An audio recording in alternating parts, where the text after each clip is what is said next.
Hello friends, আমি জয়া বিকাশ কিচেনে আপনাদের স্বাগত। আজকে আমি একটা নতুন রেসিপি নিয়ে এসেছি। আপনারা দেখুন, আশা করছি ভালো লাগবে। ভালো লাগলে অতি অবশ্যই লাইক, শেয়ার, কমেন্টস করবেন। আর নতুন বন্ধু যদি আমার চ্যানেল থেকে থাকেন, তাহলে আমার চ্যানেলটাকে সাবস্ক্রাইব করে আমার পাশে থাকবেন।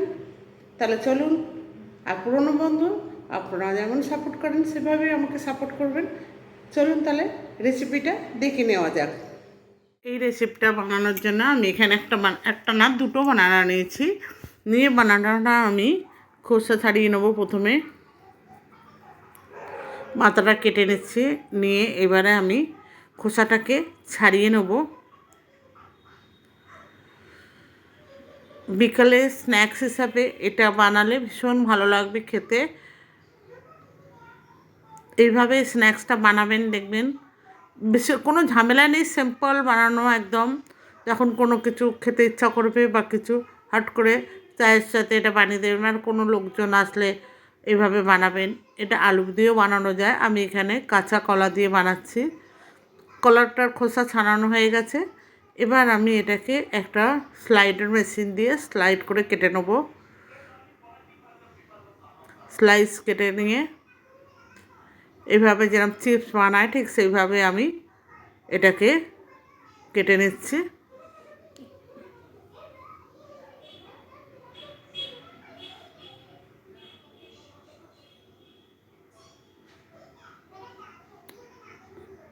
এভাবে কাটা হয়ে গেছে। কাঁচা কলাটা আমি এইভাবেই কেটে দিয়েছি। দিয়ে এবারে আমি এটা নুন আর হলুদ জলে ভিজিয়ে রাখবো। কারণ হলুদ জলের মধ্যে ভিজিয়ে রাখলে কলা কোনো সময় কালো হয় না। তাই এই টিপটা মাথায় রাখবেন যে কলা কাটার সাথে সাথেই হলুদ জলে ভিজিয়ে দেবেন, দেখবেন একদম সাদা ধপধপে থাকে দুধের মতো। এটাকে আমি ধুয়ে নিচ্ছি ভালো করে হলুদ জল দিয়ে। এবার আমি একটা ফ্রাই প্যান বসিয়ে দিচ্ছি।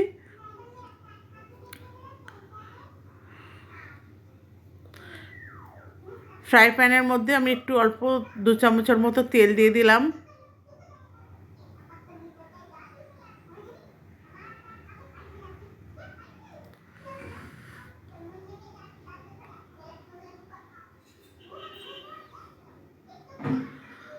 দিয়ে এবারে আমি যে বানানাটা স্লাইস করে কেটেছিলাম, সেই স্লাইসগুলো একটা একটা করে পুরো ফ্রাই প্যানের মধ্যে বিছিয়ে দেবো।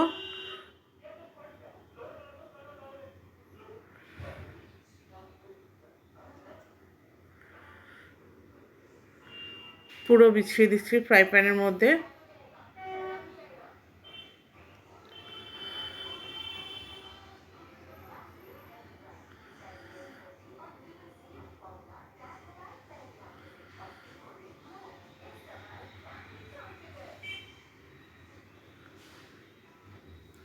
এভাবে প্রত্যেকটা বেছানো হয়ে গেছে। এবার এক পিঠটা আমি হালকা হালকা ভেজে আমি অপর পিঠটা পাল্টে দিচ্ছি।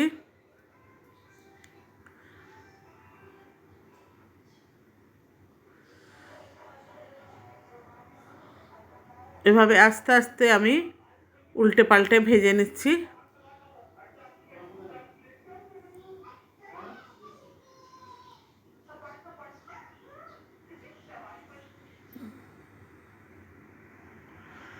এইভাবে ভেজে দিচ্ছি উল্টে পাল্টে।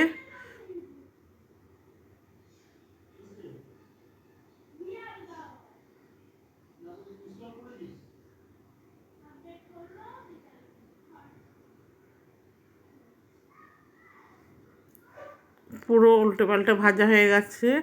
এবার এদিকে আমি একটা বাউলের মধ্যে কাঁচা পেঁয়াজ আর একটু কাঁচা লঙ্কা কুচিয়ে নিয়েছি। সেটা আমি দেখাইনি, দেখালে আরও ভিডিওটা বড় হতো। তাই জন্যে আর দুটো ডিম নিয়েছি। ডিম দুটোকে ফেটিয়ে আমি এর মধ্যে দিয়ে দিচ্ছি। আপনারা চাইলে ক্যাপসিকাম দিতে পারেন, তারপরে গ্রেট করে গাজরও দিতে পারেন, আমি দিইনি এই জন্য। এবার একটু লবণ দিয়ে দিচ্ছি স্বাদ মতো। লবণটা একটু বেশি দিয়েছি, কেন বানানার মধ্যে লবণটা একটু কম দিয়েছিলাম, তাই জন্য। দিয়ে এবার এটাকে ফেটিয়ে নিচ্ছি।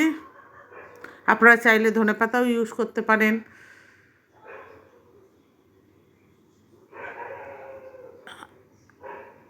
ফাটানো হয়ে গেছে। এবার আমি এই ফ্রাই প্যানের মধ্যে এই ডিমটা ছড়িয়ে দিচ্ছি হালকা হালকা করে।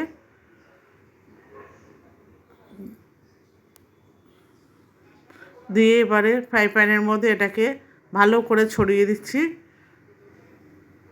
আপনারা দুটোর জায়গায় 3টে ডিমও ইউজ করতে পারেন, কোনো অসুবিধা নেই। দিয়ে আবার উপর থেকে আমি বানানাগুলোকে সাজিয়ে দিচ্ছি, আরও বানানা ছিল সেই বানানাগুলো সাজিয়ে দিলাম।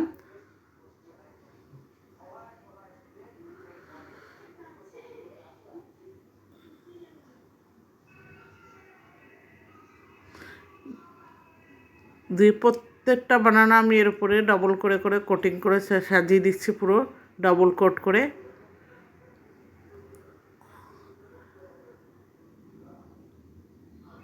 সাজানো হয়ে গেছে। এবার আমি এটাকে কিছুক্ষণের জন্য রেখে দেবো, এটা ভাজা হওয়ার জন্য। এবার আমি একটা ছুরি নিয়ে সাইডগুলোকে ছাড়িয়ে দিচ্ছি। আপনারা চাইলে উপরে চিজও দিতে পারেন, দিয়ে ফোল্ড করে নিতে পারেন। আমি এখানে চিজটা দিইনি। দিয়ে এইবার আমি এটাকে উল্টে দিলাম, এক সাইডটা ভাজা হয়ে গেছে আর এক সাইডে আমি উল্টে দিলাম। বন্ধুরা, যদি আমার চ্যানেলে কেউ নতুন হয়ে থাকেন তাহলে তাদের কাছে অনুরোধ, আমার চ্যানেলটা সাবস্ক্রাইব করে আমার পাশে থাকবেন এবং পাশে থাকা বেল আইকনটা অতি অবশ্যই প্রেস করবেন, কারণ আমি যখন কোনো ভিডিও আপলোড করব সবার প্রথম আপনাদের কাছে পৌঁছায়। আর পুরনো বন্ধুরা এতদিন যেভাবে সাপোর্ট করেছেন সেভাবে সাপোর্ট করে আমার পাশে থাকবেন। আর কেউ যদি ফেসবুক চ্যানেল থেকে দেখে থাকেন তাহলে ফেসবুক চ্যানেল পেজটাকে ফলো করার অনুরোধ রইল। এবার ওপর থেকে একটুখানি তেল দিয়ে দিলাম যাতে নিচটা পুরো ভাজা হয়। আর ভিডিওটি শেষ পর্যন্ত দেখুন, যদি ভালো লাগে তাহলে অতি অবশ্যই লাইক শেয়ার কমেন্টস করার অনুরোধ রইল। অবশ্যই লাইক শেয়ার কমেন্টস করবেন, এটা আমি অনুরোধ করছি আপনাদের কাছে, প্লিজ প্লিজ প্লিজ। এবার আমার রেসিপিটা তৈরি হয়ে গেছে। আমি এবার আস্তে করে থালার মধ্যে নামিয়ে নিয়েছি।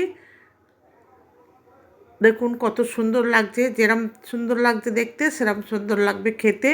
আপনারা এটা আরেকটু মানে ক্যাপসিকাম, ধনেপাতা, গোলমরিচের গুঁড়ো, চাট মশলা সব দিয়ে করতে পারেন, আমি করিনি। এবার একটা ছুরি দিয়ে আমি সাইড দিয়ে কেটে নিচ্ছি পিস পিস করে।